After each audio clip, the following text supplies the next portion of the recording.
بیا هم زه مسلم وردګ غواړم چې تاسو ته د آلماني ژبې د ایو سطحې یا د ابتدایي سطحې یا صنف د ګرامر د درسونو د لړۍ په ادامې سره غواړم چې تاسو ته 14 درس وړاندې کړم. راځو موږ تاسو په 14 درس کې وایو Angaben im Satz wie oft. Angaben im Satz په معنا د معلومات په جمله کې. Angaben معنا معلومات، im Satz په جمله کې. یا یوه پارچه یا یوه ټوټه د معلوماتو چې هغه موږ تاسو په جمله کې چې هغه موږ تاسو ته په باره کې د یو مکرر عمل، یعنی هغه عمل چې روزانه یا هر ورځ تکراریدونکی وي یا هم همیشه تکراریدونکی وي او یا هم بعض اوقات او یا هم هیڅ کله نه واقع کیدونکی یو عمل وي. د هغې دپاره موږ تاسو کمې کلمې په جمله کې استفاده کوو تر څو موږ تاسو وکولی شو یو هغه عمل چې روزانه یا بعض اوقات او یا هم هیڅ کله واقع کیږي د هغې په باره کې موږ تاسو په آلماني ژبه کې خبرې وکړو. راځو wie oft معنا څو ځلې، oft معنا wie oft یعنی څو ځلې، یعنی څو ځلې یا څومره په تکراري ډول سره د یو عمل واقع کېدل. چې دلته راځو د هغې لپاره چې کوم کلمات پکاریږي یا کوم کلمات په جمله کې استعمالیږي د هغې لپاره موږ تاسو دلته لرو jeden Tag هره ورځ، manchmal بعض اوقات یا بعض وختونه، nie هیڅکله، immer همیشه. راځو اوس د دې کلماتو استفاده په جمله کې، یعنی دا چې دی دا بیا هم د کلماتو ته موږ تاسو ځکه موږ تاسو ته د وخت په باره کې معلومات راکوي چې jeden Tag یعنی هره ورځ، manchmal بعضې وختونه، nie هیڅکله، immer همیشه. یعنی دې ته موږ تاسو ویلی شو چې adverb of time یا د قید زمان یعنی د وخت قید. د وخت قید موږ تاسو په مخکینیو درسونو کې ویلی و چې موږ تاسو په دوه موقعیتونو کې په یو جمله کې په دوه موقعیتونو کې استفاده کولی شو چې یو موقعیت یې وروسته د فعل څخه په جمله کې او بل موقعیت یې په سر د جمله کې موږ تاسو استفاده کوو. راځو لومړۍ جملې ته. په لومړۍ جمله کې موږ تاسو وایو چې ich kaufe jeden Tag Milch. زه هره ورځ شیدې اخلم. دلته د kaufe فعل دی او د هغې څخه وروسته یعنی په دغه پوزیسیون کې ویلی شو دلته د فعل څخه وروسته دلته استفاده شوی. او مثلا داسې هم ویلی شو heute möchte ich nach Afghanistan fliegen. اوس غواړم چې زه افغانستان ته پرواز وکړم.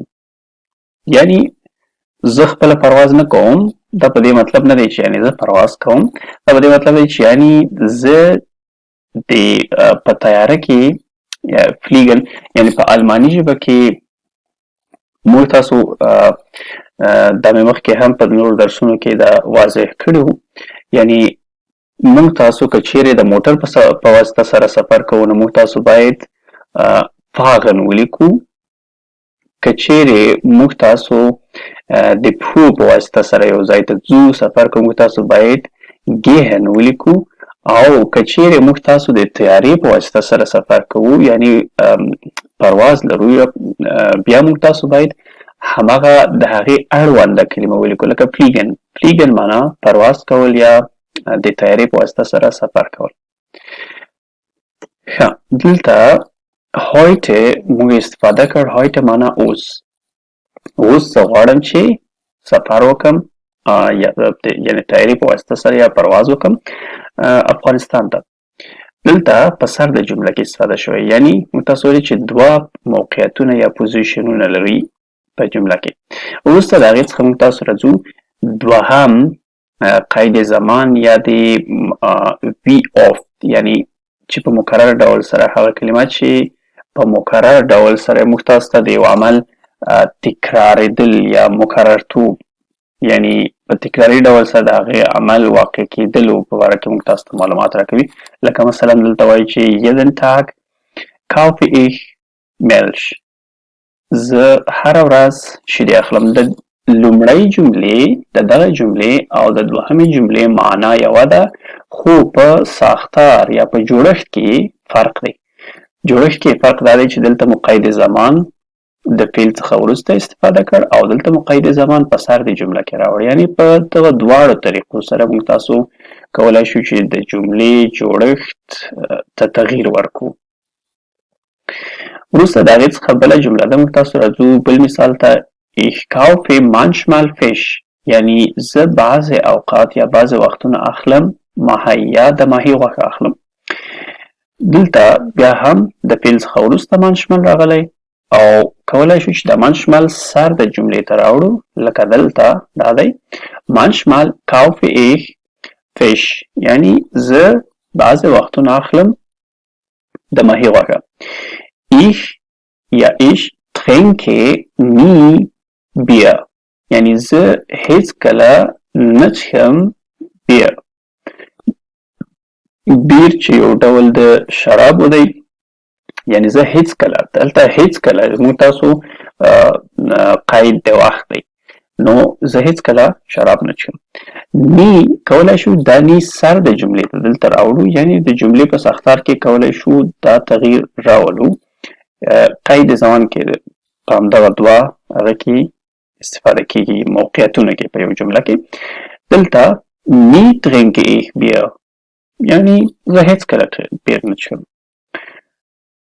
ښه، راځو وروسته د هغې څخه موږ تاسو کله که چیرې موږ تاسو وغواړو چې مثلا د یو او یا هم د ابتدایي سطح باندې یو کوچنی مقاله یا یو کوچنی پارچه د معلوماتو ولیکو، یا د خپل ځان په باره کې معلومات ورکو، یا هم د یو شي په باره کې غواړو معلومات ورکو، نو د هغې دپاره څنګه یو ساختار یا یو جوړښت وجود لري، یا څنګه کولای شو چې تاسو یو کوچنی پارچه د معلوماتو د ګرامري لحاظه په صحیح ډول سره ولیکو. نو د دې دپاره په الماني کې بعضې ساختارونه شته دي چې هغه موږ تاسو ته دا کړنه چې دا اسانه کوي. د مثال په ډول سره موږ تاسو د خپل تیر تقسیم اوقات او یا هم د آینده په باره کې موږ تاسو د خپلو اعمالو یا د خپلو کړنو په باره کې یو چاته معلومات ورکوو. وایي چې مثلا یو چا نه پوښتنه کوو چې was hast du gestern gemacht، تا پرون څه وکړل، ته د خپل پروني کړه وړه په باره کې باندې یو چاته معلومات ورکوي. هغې ته وایي چې لومړی مثلا سهار ما د خوبه راپاڅېدم، بیا مې مثلا چای وخوړه او بیا مې د هغې څخه وروسته هر عمل چې وي، یا مثلا ښوونځي ته لاړم یا پوهنتون ته لاړم، د هغې څخه وروسته بیا څه وکړل، همدغسې په دې ترتیب سره چې یو چاته معلومات ورکوو. نو دا په کوم ساختار کې موږ تاسو اچو؟ د دې دپاره لومړی موږ تاسو استفاده کوو zuerst. zuerst معنا لومړی، dann بیا، او وروسته د هغې څخه بیا هم dann د بیا په معنا باندې anschließlich، بالاخره او danach هم هماغه د بیا معنا ورکوي، خو یا اخیرا موږ دا وکړل، بالاخره او یا هم اخیرا موږ دا وکړل. اوس راځو، یعنی مثلا زه وایم چې لومړی دلته راځو جملې ته was hast du gestern gemacht، مثلا تاسو څوک پوښتنه کوي چې تاسو پرون څه وکړل، تاسو تېره هفته کې څه وکړل، او یا هم تېره میاشت کې تاسو څه وکړل. تاسو ورته وایئ چې zuerst waren wir in der، دلته دا بعضې غلطیانې ما قصدن کړي دي تر څو تاسو ورته بعض غلطیانو ته د تاسو فکر شي او تاسو په ذهن کې هغه غلطیانې بایدي او تاسو یې تکرار نه کړئ. لکه in der، ان موږ تاسو ویلی وو چې دا ډاټیو دی او دلته هم دیر راغلی دی. په ډاټیو کې دیر موږ تاسو ویلی وو چې په دیم باندې بدلیږي. نو لکه مثلا دلته یې لیکم پورته ان راغی کنه ډاټیو دی، د هغې څخه وروسته دیر موږ تاسو ویلو چې په دیم باندې بدلیږي. نو د دې هغه حالت چې دی شارټ حالت یا مختصر حالت د دې موږ تاسو څه شی لیکو ام. نو دلته لیکو چې د دې په ځای ان ډیر سټارټ پارټ په ځای لیکو ام. نو Zuerst waren wir ښه زه دلته یو چاته معلومات ورکوم واغن ویر ما لیکلی دی ویر یعنې موږ وو یعنې زه د خپلو دوستانو یا د موږ په باره کې زه معلومات ورکوم zuerst waren wir im Stadtpark وایي لومړی موږ لاړو یا لومړی موږ وو په شټاټ پارک کې یا د پارک شهر کې موږ وو یا داسې هم لیکلی شو چې gestern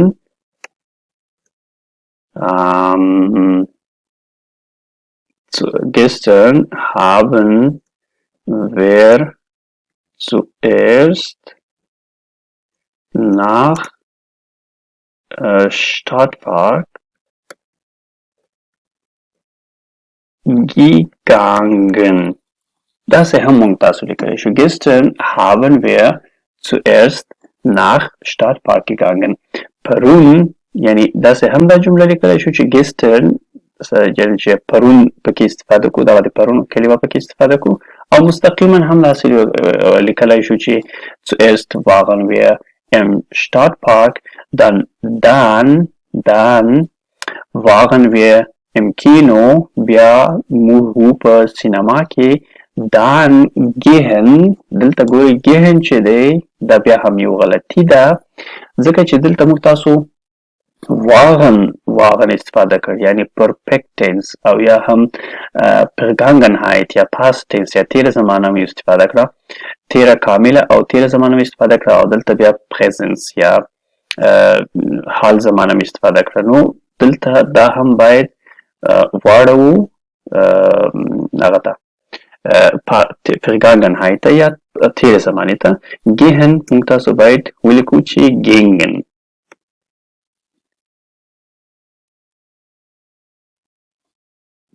Dann gingen wir zum Supermarkt.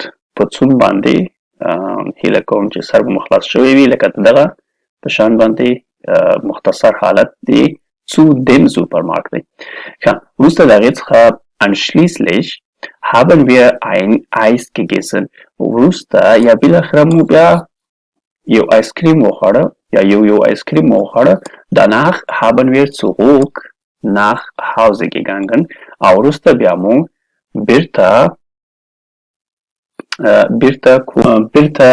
بیا مو یعنی danach haben wir zurück nach Hause gegangen یعنی اخیرا مو بیا لاړو کور ته nach Hause gegangen اخیرا مو لاړو بیا کور ته یعنی کولای شو چې موږ تاسو